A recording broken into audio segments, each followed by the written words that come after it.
Film की शुरुआत में हम अमेरिका के एक आदमी को देखते हैं जो बी कीपर था, इन्हें शहद निकालने वाला। उसका नाम एडम था, जो इस वक्त शहद की मक्खियों के छत्ते जमा कर रहा था, जबकि उसकी पड़ोसन एक बूढ़ी औरत अपने काम में मसरूफ थी। तब एडम आकर उनसे कहता है कि मैंने आपके खेतों से मक्खियों के छत्ते निकाल लिए हैं, जिनमें से मैं शहद निकाल लूंगा। और हाँ, अब यहाँ क्योंकि काफी सारी मक्खियाँ आने वाली है, तो मैंने खेतों में मशीन रख दी है। जिस पर बूढ़ी औरत जवाब देती है, मदद के लिए शुक्रिया बेटा। एडम कहता है ठीक है, और रात को मैं आपको शहद देने के लिए आऊंगा। और आपका चैरिटी का काम बहुत अच्छा है, जो आप पैसे देकर लोगों की मदद करती हैं, बहुत अच्छी बात है। आप अच्छे दिल की बनी औरत हैं। जिस पर बूढ़ी औरत कहती है थैंक यू सो मच बेटा। जिसके बाद एडम अपने गैराज में आकर काम पर लग गया, छतों से शहद निकालने लगता है। बूढ़ी औरत भी लैपटॉप पर अपने काम में लगी हुई थी, जहाँ तभी उसके पास कंप्यूटर वायरस का नोटिफिकेशन आता है, जिसे ठीक करने के लिए वो कंपनी के दिए गए नंबर पर राब्ता करती है। बताती है कि मेरी लैपटॉप में एक वायरस घुस गया है, मेरी उम्र काफी ज्यादा है, तो मुझे इन बातों का खास अंदाजा नहीं है। इस पर वर्कर कहते हैं वो वायरस बहुत ही खतरनाक है, इससे आपका सारा डेटा जा सकता है, मगर हम आपकी मदद कर देंगे, बस आपको एक ऐप डाउनलोड करनी होगी। अब जैसे बूढ़ी औरत ने ऐप को डाउनलोड किया,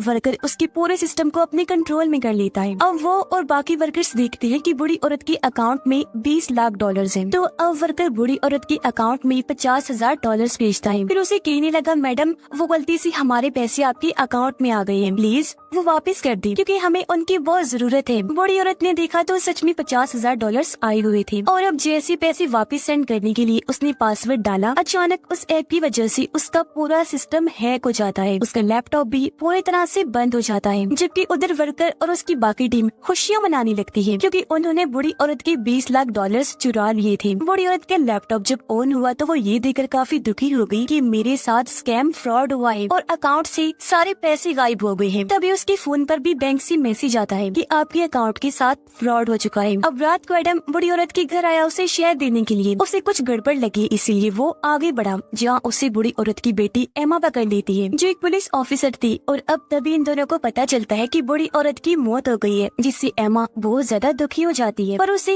एडम पर शक था कि उसने मेरी मॉम को मारा है। फिर जब वो बाहर आई तो उसके साथी बताते हैं कि एडम काफी अच्छा इंसान है, उसने तुम्हारी मॉम को नहीं मारा होगा, उन्होंने खुद अपनी जान ली होगी। एमा कहती है कि मेरी माँ हमेशा दूसरों के लिए जीती थी, वो अपनी जान नहीं ले सकती, उन्हें एडम ने ही मारा है क्योंकि उसके हाथ में चाकू था। फिर वो एडम से आकर पूछती है कि तुम मेरी मॉम के घर क्यों आए थे। वो कहता है कि मैं शहद देने आया था, क्योंकि मैं एक बी कीपर हूँ। अब एमा जब खेतों में आई तो वह मक्खियों की मशीन्स पड़ी देखती है। लैपटॉप में चेक करने पर उसे गायब हुए पैसों का पता चल जाता है, जिससे वो समझ गई कि एडम सही कह रहा था, वो बेकसूर है। इसलिए अगले ही दिन वो एडम के पास जाकर उससे माफी मांगती है कि मैंने तुम पर शक किया, जिस पर उसने कहा कोई बात नहीं। एमा उसे अपने घर लाई, पूछती है क्या मॉम ने तुम्हें बताया कि उनके साथ पैसों का स्कैम हुआ है। वो पैसे चैरिटी के थे, जो मेरी माँ ने एक एक पैसा जोड़कर जमा किए थे। मेरी टीम ने पता किया है कि उनके साथ स्कैम ओमा नाम की एक कंपनी ने किया है। उस तरह की और भी कई सारी कंपनीज है जो लोगों के साथ स्कैम करती है, उनके पैसे लूट लेती है। ये सारी ऑनलाइन फ्रॉड कंपनीज है। एडम कहता है कि नहीं, मुझे तो उन्होंने ऐसा कुछ नहीं बताया, पर हाँ, आपकी मॉम काफी अच्छी औरत थी, उनकी वजह से दुनिया में अच्छाई अभी तक बाकी थी।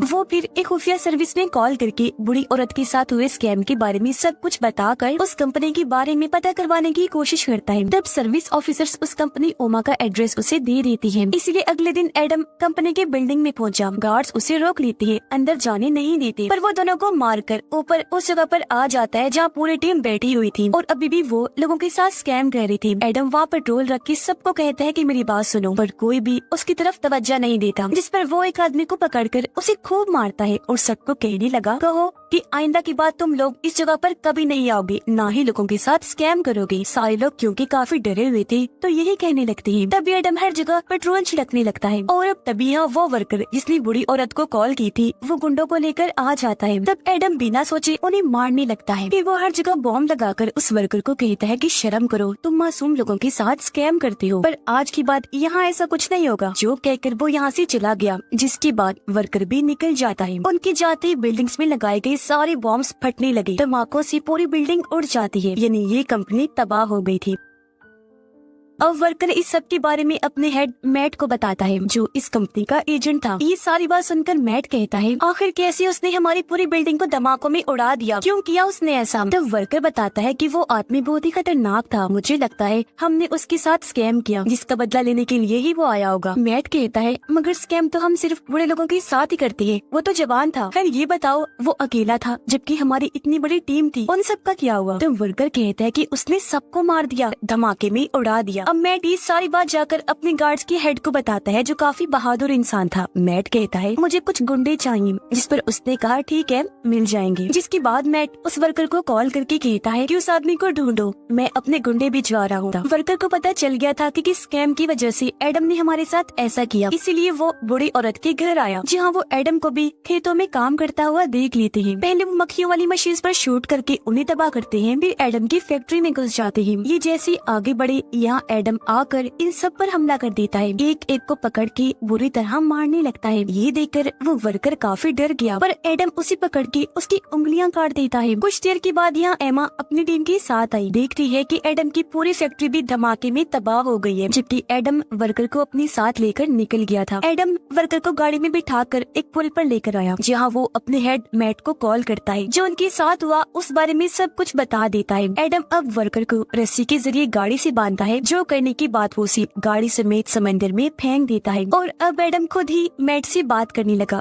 कहता है तो जो भी है मैं तुझे ढूंढकर खत्म कर दूंगा। मैट कहता है तो जानता नहीं मैं कौन हूँ? एडम जवाब देता है, पर बहुत जल्द मैं ये जान जाऊंगा। ये बोलकर उसने फोन बंद किया और यहाँ से वो निकल जाता है। उधर गार्ड्स का हेड मैट को कहता है कि तुम कह रही हो उसने अकेले ही बिना हथियार के हमारे सब लोगों को मार दिया? मैट कहता है कि हाँ। तब गार्ड्स का हेड कहता है कि मैंने सालों से FBI में काम किया है और इस तरह के इंसान के बारे में मैंने सिर्फ मूवीज में ही सुना था, और अगर ऐसा है तो वो आदमी बहुत ही खतरनाक होगा। मैट कहता है हाँ शायद वो होगा, लेकिन तुम्हें मेरी हिफाजत करनी है, कैसे भी करके। तुम्हें जैसे ठीक लगता है अपने हिसाब से हर जगह सिक्योरिटी बढ़ा दो। गार्ड्स का हेड कहता है ठीक है मैं ऐसा कर तो दूंगा, पर इस सब के बारे में मुझे तुम्हारी मॉम को बताना होगा, और हाँ अब तुम्हें अपने गलत कामों को कम करना चाहिए। तब मैट कहता है वो मेरा काम है, मैं अपने हिसाब से देख लूंगा, तुम अपना काम करो। गार्ड्स के हेड ने हाँ बोला, जिसके बाद वो अलग आकर मैट की मॉम को कॉल करता है, जिस पर वो कहती है कि मैंने तुम्हें मेरे बेटे की हिफाजत करने के लिए रखा है, उसके छोटे मोटे तुम गलत कामों को खुद ही संभाल लो, ठीक है? जिस पर वो हाँ कहता है। और अब गार्ड्स का हेड अपनी साथी गुंडों की हेड को कॉल करता है, उसे कहने लगा कि मुझे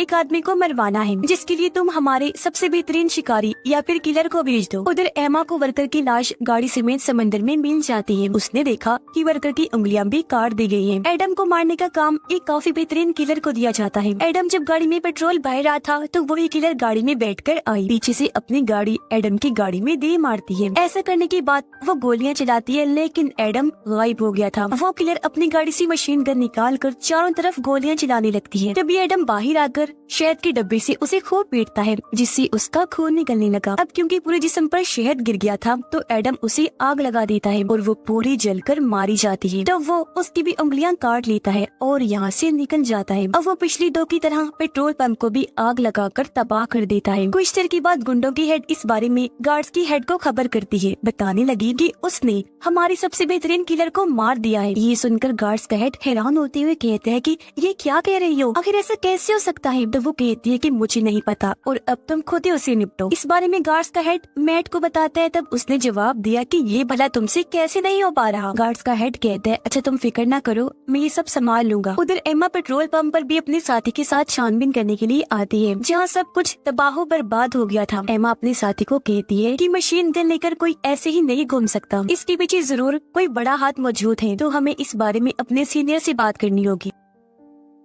उधर गार्ड्स का हेड बहुत सारे गुंडों को हायर करता है ताकि वो एडम को रास्ते से हटा सके। हेड सबको बताता है कि इस बार हमारा सामना एक बी कीपर के साथ हुआ है, जिसमें तुम सबको उससे लड़ाई करके उसे खत्म कर देना होगा। वो सबको एडम की तस्वीर और उसके बारे में बाकी जानकारी भी देता है। एडम अब एक फैक्ट्री में आया। उसने जो लोगों के हाथ काटे थे उनके एक एक अंगूठों की मदद से वो लॉक खोलने की कोशिश करने लगता है। यानी यही वजह है कि वो लोगों की उंगलियां काट कर अंगूठे जमा करता है। वो अंदर आकर ओमा कंपनी के साथ और कौन कौन सी कंपनीज जुड़ी हुई है उनके और उनकी हेड कंपनी के बारे में पता करवाता है, फिर और जरूरी जानकारियाँ निकाल कर यहाँ से चला जाता है। उधर एमा और उसका साथी अपने सीनियर FBI ऑफिसर के पास आती है। एमा उसे बताती है कि हमारे एरिया का एक आदमी एक पूरी कंपनी और उसके वर्कर्स को बर्बाद कर चुका है और भी कई सारे लोगों को उसने मारा है। वो अब ओमा कंपनी से जुड़ी हुई बाकी कंपनीज के पीछे गया है, उनका भी यही हाल करेगा, तो उसे रोकने के लिए हमें कुछ सिपाही चाहिए, जिसके लिए वो मान जाता है। ओमा कंपनी की दूसरी कंपनी का सीनियर जो मैट का साथी था, लोगों को स्कैम करना, लूटना सिखा रहा था। उसकी टीम काम में बहुत ज्यादा डूबी हुई थी। तभी यहाँ तीसरी कंपनी का ऑफिसर आकर कहता है कि हमें ये जगह खाली करनी होगी क्योंकि खतरा हो सकता है। अब जब मैट के साथी ने ये करने से मना कर दिया तो ऑफिसर उसे अपने साथ लेकर गया। वो उसकी बात मैट से करवाता है। तब अपने साथी को मैट कहता है कि हाँ, वो जगह जल्दी से खाली कर दो, ये मेरा ही हुक्म है। उधर जब सारे ऑफिसर्स एडम को मारने की बातें कर रही थी तो यहाँ एडम आकर कहता है कि तुमने मेरी जानकारी में लिखा है कि मेरा वजन 83 किलो है, जबकि मेरा असली वेट तो 78 किलो है। ये सुनकर सारे ऑफिसर्स चौंक गए क्योंकि जान गए थे कि यही वो है जिसकी हमें तलाश है। वो उसे पकड़ने के लिए हमला कर देते हैं, पर वो किसी के भी काबू नहीं आता। सभी को उठा कर मारने लगता है। तकरीबन सबको उसने बेहोश कर दिया था। एक ऑफिसर को उसने रेनियर दिया, जिसे लेकर वो ऊपर चला जाता है, जहाँ मैट का साथी अपने वर्कर्स को लेकर भागने की तैयारी कर रहा था। तभी यहाँ एडम आ गया। कहता है कि तुम लोगों के पास 2 मिनट का टाइम है, अगर यहाँ से नहीं निकले तो तुम पक्का मारे जाओगे। पर मैट का साथी कहता है कि कोई नहीं जाएगा, अगर कोई गया तो उसकी जॉब भी चली जाएगी। नीचे जिन ऑफिसर्स को एडम ने मारा था उन्हें होश आ गई थी और अब वो एडम को पकड़ने के लिए आ जाते हैं। उन्होंने अंधाधुंध गोलियां चला दी, पर एडम पकड़ के एक आदमी को आगे कर देता है। गोलियां उसे लग गई। तब मौका देकर यहाँ से वो चला जाता है। कुछ ऑफिसर्स उसके पीछे पड़ गए, लेकिन एडम बारी बारी सबको मार मार कर बेहोश कर देता है। बचे हुए ऑफिसर्स लिफ्ट में एडम को ढूंढने लगते हैं। उन्होंने गोलियां भी चलाई, लेकिन एडम उन पर लिफ्ट फेंककर सबको मार डालता है। इसके बाद वो मैट के साथी के पास आया, उसे भी बुरी तरह मारने लगता है।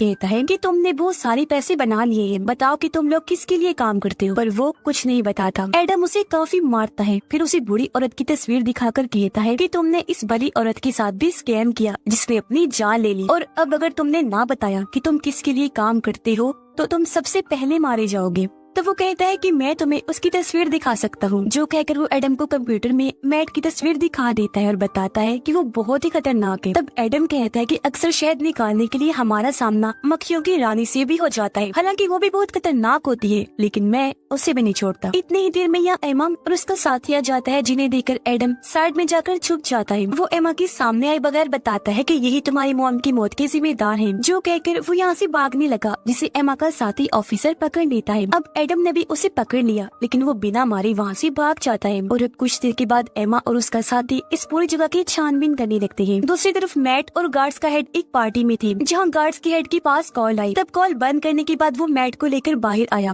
कहता है कि अब सारी बात तुम्हारी मॉम को बतानी होगी, क्योंकि तुम्हारी कंपनी को ऑफिसर्स ने अपने कब्जे में कर लिया है। तब मैट अपनी मॉम को कॉल करके बताता है कि मेरी कंपनी में थोड़ा सा मसला हो गया है, जिसमें मुझे आपकी मदद चाहिए। उसकी मॉम कहती है, अच्छा तो मुझे सारी जानकारी दे दो, मैं सब कुछ संभाल लूंगी। अब तभी यहाँ पता चला कि असल में मैट की मॉम अमेरिका की प्रेसिडेंट है। एमा को पता चल गया था कि ये सब कुछ एडम कर रहा है, इसलिए वो अपने साथी को कहती है कि अब एडम मैट को मारने जाएगा, क्योंकि इन सभी कंपनीज को वो ही चला रहा है। सभी स्कैम कंपनीज के पीछे एक बड़ी कंपनी है जिसका नाम डैनफोर्ड है। वो ये सारी जानकारी FBI ऑफिसर को भी देती है। बताने लगी कि ये कंपनी मैट और उसकी मॉम की है। मैट की मॉम गलत कामों में अपने बेटे का साथ तो देती है, पर वो ये नहीं जानती कि मेरा बेटा मासूम लोगों को किस तरह लूटता है। दरअसल डैनफोर्ड का सॉफ्टवेयर काफी स्ट्रॉन्ग है, जिसके जरिए वो बुरे लोगों का पता लगवा कर उनके सारे पैसे लूट लेते हैं, और ये जानकारी अभी तक हम तीनों को ही पता है। तब FBI ऑफिसर कहता है ठीक है, और ये जानकारी अभी यहाँ से बाहर नहीं जानी चाहिए, क्योंकि आगे चलकर मैं सारी चीजें संभाल लूंगा। एमा कहती है कि अब एडम मैट और उसकी मॉम को मारने जाएगा। जाहिर है इस चीज का हमें ध्यान रखना होगा। इस पर FBI ऑफिसर कहता है कि उसे रोकने के लिए तुम्हें जितने सिपाही चाहिए उठा लो, बाकी आगे क्या करना है तुम्हें अच्छे से पता है। इसीलिए अगले दिन एमा और उसका साथी व्हाइट हाउस की सिक्योरिटी को संभालने में लग जाते हैं, जहाँ व्हाइट हाउस में गार्ड्स के हेड ने एक और खतरनाक किलर को बुलाया होता है, जो गार्ड्स की हेड को कहता है कि तुम लोगों को मेरे होते हुए कुछ नहीं हो सकता। कुछ देर में मैट की मॉम भी आकर गार्ड्स की हेड से मिली और गाड़ियों को अच्छी तरह चेक करने के बाद ही अंदर भेजा गया। लेकिन जब ट्रक की बारी आई तो गटर खोलकर एडम ट्रक के नीचे लटक जाता है। अब जब ट्रक को नीचे से चेक किया गया तो ऑफिसर को एडम पकड़ के मार देता है और उसे वही साइड में लटका देता है। और अब वो उस गार्ड के कपड़े पहनकर आगे बढ़ा बाकी गार्ड्स के साथ शामिल हो जाता है। वो फिर एक गाड़ी में बॉम्ब लगाकर गार्ड्स वाले कपड़े उतार कर वापस अपना सूट पहन लेता है, जिसके बाद वो व्हाइट हाउस के अंदर घुस गया जहाँ पार्टी चल रही थी और वो यहाँ गार्ड्स के हेड को भी देख लेता है। पर तभी एमा की नजर भी उस पर पड़ जाती है, इसलिए सारे ऑफिसर्स उसके पीछे आ जाते हैं। किलर भी उसे पकड़ने की तैयारी कर लेता है और अब सारे ही एडम को पकड़ लेते हैं। यहाँ किलर भी था जो उसे मारने की कोशिश करता है। उधर मैट की मॉम उसे अंदर ले गई, पूछती है बताओ तुमने क्या किया और ये आदमी कौन है? मुझे गार्ड्स का हेड बता रहा था कि तुमने उसकी सिक्योरिटी को भी भगा दिया था, बताओ क्या कर रहे हो ये सब तुम? आखिर यहाँ पर चल क्या रहा है? और अब इतनी ही देर में FBI ऑफिसर भी यहाँ आ जाता है। वो इन दोनों को बताता है कि आपकी कंपनी डैनफोर्ड के नीचे की जितनी भी कंपनीज हैं वो लोगों के साथ स्कैम करके पैसे लूट रही हैं। ये सुनकर मैट की मॉम काफी चौंक गई, अपने बेटे से पूछती है बताओ मैट कि ये बात सच है कि वो लूटे हुए पैसे ही हैं जो मेरे फंड में तुम मुझे हर बार देते हो? इस पर मैट कहते हैं हाँ ये सच है, ये सब स्कैम फ्रॉड वो कंपनीज हमारी कंपनी डैनफोर्ड के अंडर ही करती है जो मैं करवाता हूँ। उधर एडम गाड़ी में लगा हुआ बॉम्ब फोड़ देता है, बचे हुए लोगों को मार कर वो अब व्हाइट हाउस के अंदर घुस जाता है। अंदर मैट कहते हैं मॉम और क्या, अब जो इतने सारे पैसे हर बार मांगती है भला वो मैं कहाँ से लाता हूँ? यही से स्कैम करके, और ये सब कुछ मैंने आपके लिए ही किया है। ये सुनकर उसकी मॉम कहती है कि तुमने ये बहुत गलत किया, मैं प्रेसिडेंट मुल्क को बेहतर बनाने के लिए बनी थी, न कि इसलिए कि तुम ये गलत काम करो, लोगों को लूटो। और अब हम कंपनी के जरिए चुराए गए पैसे लोगों को वापस कर देंगे, ऑनलाइन उनसे माफी मांग लेंगे जहाँ ये काम तुम करोगे। इसके बाद मेरा जो अंजाम होगा वो भुगतने के लिए मैं तैयार हूँ। उस पर मैट कहता है नो मामा, मैं ये कभी नहीं करूँगा। एडम ऑफिसर्स को मारता हुआ आगे बढ़ने लगता है, वो लाशों के ढेर लगा रहा था। अब तभी यहाँ किलर आकर एडम को पकड़ लेता है, उसे खूब मारता है, पर एडम भी किसी से कम नहीं था। इतने सारे लोगों को उसने अपने आगे टिकने नहीं दिया, तो फिर ये क्या चीज था उसके आगे? वो पलटकर किलर पर हमला करके उसकी खूब धुलाई करता है, उसे इतना बुरा मारता है कि उसकी जान ही ले लेता है। और अब वो आगे बढ़कर ऑफिस खोलने लगता है। तभी यहाँ गार्ड्स का हेड आकर कहता है कि तुम्हें ऐसा नहीं करना चाहिए, तुम्हारी जान जा सकती है। एडम कहते है कि मुझे मुझसे प्यार है और तुम्हें भी करना चाहिए, जो कहकर वो उसका हाथ तोड़ देता है। अंदर मैट जो काफी डर गया था FBI ऑफिसर को गोली मार देता है। और अब तभी एडम भी धमाका करके अंदर घुस जाता है, जहाँ मैट अपनी जान बचाने के लिए अपनी मॉम को पकड़ के उन पे गन पॉइंट कर देता है। और अब तभी यहाँ एमा और उसका साथी भी आ गई और अब एडम मैट के सर पर गोली मार कर उसे खत्म कर देता है। ये करने के बाद वो निकल गया। एमा ने उसे देख लिया था, वो उस पर गन पॉइंट कर देती है। एडम भी उसे देखता है, जहाँ एमा उसे कुछ नहीं कहती और वो यहाँ से भाग जाता है। समंदर में आकर एडम अपना तैरने वाला सूट पहन लेता है। तभी उसका पीछे करते हुए ऑफिसर्स भी यहाँ आ जाते हैं। अब एक भी मिनट गवाए बगैर एडम पानी में कूदकर यहाँ से भाग निकलता है। इस फिल्म की कहानी भी यहीं पर खत्म हो जाती है।